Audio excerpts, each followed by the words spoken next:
ہمارے channel AGO official کو subscribe کریں اور نئی اپڈیٹس کے لیے گھنٹی کے بٹن کو ضرور دبائیں۔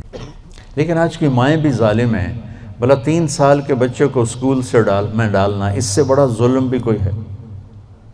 وچے دی پوٹی نہیں کر رہی، وچے پیشاب نے انہوں اسکول بھیجی جانتے، وہ روتا ہوا جاتا ہے، روتا ہوا آتا ہے، ماں باپ سے فاصلہ پیدا ہو جاتا ہے۔ یہ 7 سال تک میرا نبی کہتا ہے بچے کو نماز بھی نہ کہو، 10 سال کے بعد تھوڑا پابندی کرواؤ۔ ماں باپ 7 سال 10 سال تک بچے کو ٹائم دیں، ٹائم کوئی نہیں، ٹائم دیں۔ اور اے خبیث موبائل جڑا بوجھے چلے ہی پھر دو، اس کو گھر میں آ کے آف کر دیں، بند کر دیں۔ آپ کو میرے نبی کی زندگی بتاؤ، میرے نبی جب گھر میں آتے تھے نبوت کا غم درد سب باہر چھوڑ کے آتے تھے، مسکراتے تھے، ہنستے تھے، بچوں کے ساتھ کھیلتے تھے، ان کے لیے گھوڑا بن جاتے، حسن حسین کو کمر پہ بٹھا کے کمرے میں چکر لگاتے، پھر ان سے کہتے تمہارا اونٹ کیسا ہے؟ پھر دونوں بھائیوں کو اتار کے حضرت زینب کو اپنی کمر پہ بٹھا کے کمرے میں چکر لگاتے، پھر ان کے ساتھ کشتی کرتے، پھر ان کی کشتی کرواتے۔ کیا کچھ نہیں کیا؟ آپ ان سے زیادہ مصروف تو نہیں ہیں۔ ایک جہاز سے اترے، دوسرے پہ چڑھ گئے، اس سے اترے، تیسرے پہ چڑھ گئے۔ یہ کوئی زندگی ہے بھائی؟ مختصر سے زندگی کے لیے اپنے آپ کو اتنا امبیلنس کر دینا کہ گاڑی کا بیلنس آؤٹ ہو تو فوراً ٹھیک کراتے ہو، اپنے بیلنس دا پتہ نہیں کتھوں دا کتھے آؤٹ ہویا پہ، اس کو بھی تو بیلنس کرو۔ بچے کو عزت دو، وہ آیت اس کے متوجہ ہو جاؤ، جی بیٹا۔ اور بچوں کو میرے نبی نے کہا اکرموا اولادکم، اپنی اولاد کو عزت دو۔ میرے نبی کو ملنے جب بیٹی فاطمہ آتی، مہینے بعد نہیں آتی تھیں، ہر دوسرے دن، نال تا گھر ایسے، تو میرے نبی چیئر پر بیٹھے ہیں، زمین پر بیٹھے ہیں، چارپائی پر لیٹے ہیں، جو ہی فاطمہ پہ نظر پڑتی کھڑے ہو جاتے، اور وہیں کھڑے نہیں ہوتے، تیزی سے آگے بڑھتے تھے، اور حضرت فاطمہ کو وہیں دروازے پر ہی ہاتھ پکڑ لیتے تھے، اور دیکھو یہاں بوسہ لیتے تھے، پھر ہاتھ پکڑے لا کر پہلے بیٹی کو بٹھاتے تھے، پھر خود بیٹھتے تھے۔ یہ سلوک تھا ماں بطور باپ اپنی بیٹی کے ساتھ۔ عزت ان کے اندر ڈالو گے تو عزت واپس آئے گی۔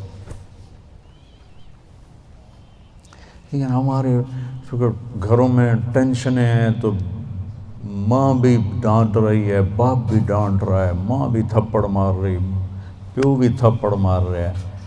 میرے نبی حضرت فاطمہ کے گھر تھے، رات کا ٹائم، حضرت حسن کی آنکھ کھلی، کہا ماں جی پانی پینا ہے، تو حضرت فاطمہ اٹھنے لگی، تو ہم نے کہا فاطمہ لیٹ جا۔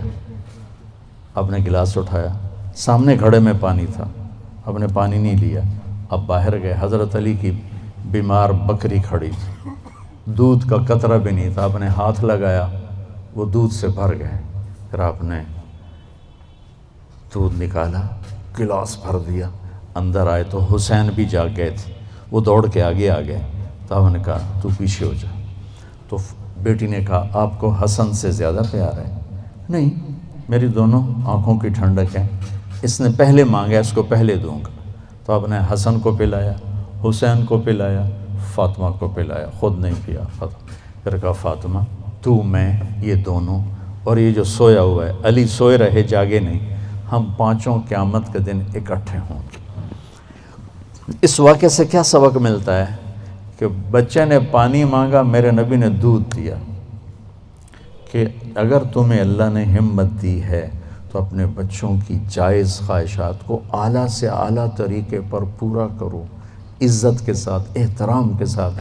اسی بات پہ ماں اور بیٹی میں لڑائی ہو رہی، چھوٹی بیٹی میں نے یہ نہیں پہننا، وہ ماں کہتے ہیں ایو ہی پواونا ہے، میں دیکھتا ہوں نا اپنے گھروں میں اپنے پوتے نے، بس وہ کہتے میں نے یہ نہیں پہننا، وہ ماں کہہ رہی نہیں تو نے یہی پہننا ہے۔ وہ بے وقوف، اگر انہوں تو نیلے دی بجائے ساوا پاون دیتے کیڑی قیامت آ گئی۔ اتنی بے وقوف مائیں ہیں آج کل۔ یہ جو موبائل ہے نا، اس نے ماؤں کی عقل چھین لی۔ سب سے قیمتی سرمایہ کو اٹھا کے پھینک دیا کوڑے کے ڈھیر پر۔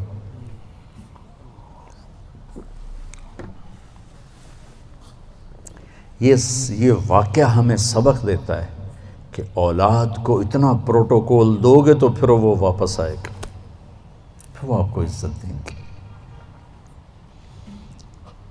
حضرت حسن بصری فرمایا کرتے، ان کی کنیت ہے ابو سعید، بیٹا تھا سعید، فرمایا کرتے تھے میں نفل پڑھ رہا ہوں اور میرا بیٹا سعید مجھے بلاتا ہے تو میں اس کے لیے نماز توڑ دیتا ہوں، نفل توڑ دیتا ہوں۔ تو اہم اولاد کو رگڑے دیتے رہتے ہیں، پھر جب وہ تھوڑے سے بڑے ہوتے ہیں پھر وہ ہمیں رگڑے دیتے ہیں، پھر وہ ہمارا جی میرا بیٹا بڑا نافرمان ہے، کوئی تعویذ دو۔ ان تعویذ میں کی کہا کتھو دے وہاں تعویذ، تم نے پہلے ان کے اندر زہر بھرا ہوا ہے، وہ کہاں سے نکلے گا؟ تو بھائی بہنوں، اسلام ایک زندگی ہے، بڑی خوبصورت زندگی، جس کا تھوڑا سا میں نے آپ کو ایک نقشہ پیش کیا ہے۔ تبلیغ اس کو سیکھنے کی محنت ہے۔ عبادات اور فرائض تو مختصر ہیں، 5 نمازوں کے بعد اوور، حج کے بعد دوسرے کا مطالبہ کوئی نہیں، زکوٰۃ دینے کے بعد دوبارہ مطالبہ کوئی نہیں، اور حج زکوٰۃ ہے بھی پیسے والے پر، 1 مہینے کے روزے کے بعد مطالبہ کوئی نہیں۔ لیکن زندگی کیسے گزارنی ہے، اس کا 24 گھنٹے مطالبہ ہے۔ ماں کے ساتھ کیسے ہو، باپ کے ساتھ کیسے ہو، بیوی کے ساتھ، بیوی کا خاوند کے ساتھ، پھر دونوں کا بچوں کے ساتھ، بچوں کا ماں باپ کے ساتھ کیسے معاملہ ہو، یہ 24 گھنٹے کی زندگی۔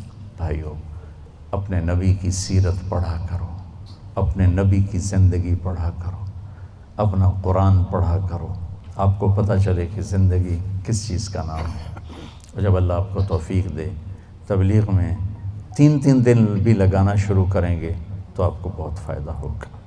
اس کی نیت کرو، اس کے ارادے کرو، نماز نہ چھوٹے، کبھی قضا ہو جائے تو رات کو سونے سے پہلے پڑھ کے سو، تاکہ وہ جو ہمارا اس دن کا عمل ہے اس میں وہ نماز ادا نہ صحیح تو قضا میں ضرور آ جائے، پھر آہستہ آہستہ انشاءاللہ پابندی بھی آ جائے گی۔ اور اپنی زبان سے گالی، غیبت، چغلی، طنز، طعنہ یہ نکال دو، تو دنیا بھی آپ سے پیار کرے گی، اللہ بھی آپ سے پیار کرے۔ تو سارے بھائی بہن نیت کرتے ہو؟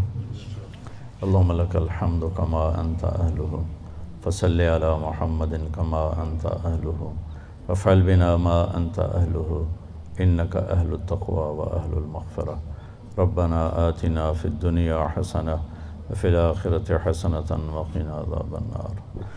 یا اللہ ہمیں پورے اسلام پہ چلنے والا بنا، عبادت والا اسلام بھی نصیب فرما اور اخلاق والا ایمان بھی نصیب فرما۔ یا اللہ ہمیں کھانا کھلانے والا بنا، ہمیں میٹھا بولنے والا بنا۔ یا اللہ ہمیں صبر والا بنا، ہمیں معاف کرنے والا بنا۔ یا اللہ ہمیں سب کے لیے راحت بنا، ہمیں لوگوں کے لیے دکھ نہ بنا، ہمیں لوگوں کے لیے سکھ اور راحت بنا۔ یا اللہ ان تمام آنے والے بھائی بہن، مستورات، خواتین و حضرات کو اپنے محبوب والی پیاری زندگی نصیب فرما۔ اہل خانہ نے انتظام کیا، انہیں جزائے خیر عطا فرما۔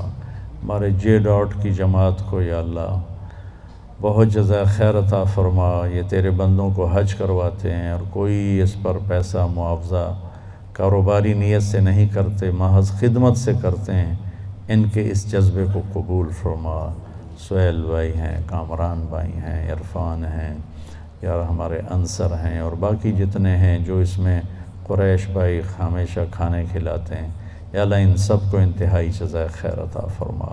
ان کی اس خدمت کو ان کے لیے آخرت کا زاد راہ بنا، اور حجاج کی یہ خدمت ان کے حق میں جنت کے فیصلے کروا۔ اور یا اللہ حج کے بعد اپنی زندگی اپنی منشا کے، یا ہماری زندگی اپنی منشا والی بنا دے، ہمارے اخلاق اچھے کر دے، ہمارے معاملات اچھے کر دے، ہماری عادات اچھی کر دے، ہمارے گھروں میں محبتیں پروان چڑھا دے، نفرتوں کو ختم فرما دے۔ جو ہمارے ایمان پہ آگے چلے گئے ان کے درجے بلند فرما، ان کی بخشش فرما، ان کو جنت الفردوس عطا فرما۔ جب ہمارے جانے کا وقت آئے تو ایمان پہ عافیت سلامتی والا خاتمہ نصیب فرما۔ ان آنے والے خواتین و حضرات کو بہت جزائے خیر عطا فرما. وصلی اللہ تعالی النبی الکریم. کو بھی محمد کا دیوانہ بنا جانا. عشق نبی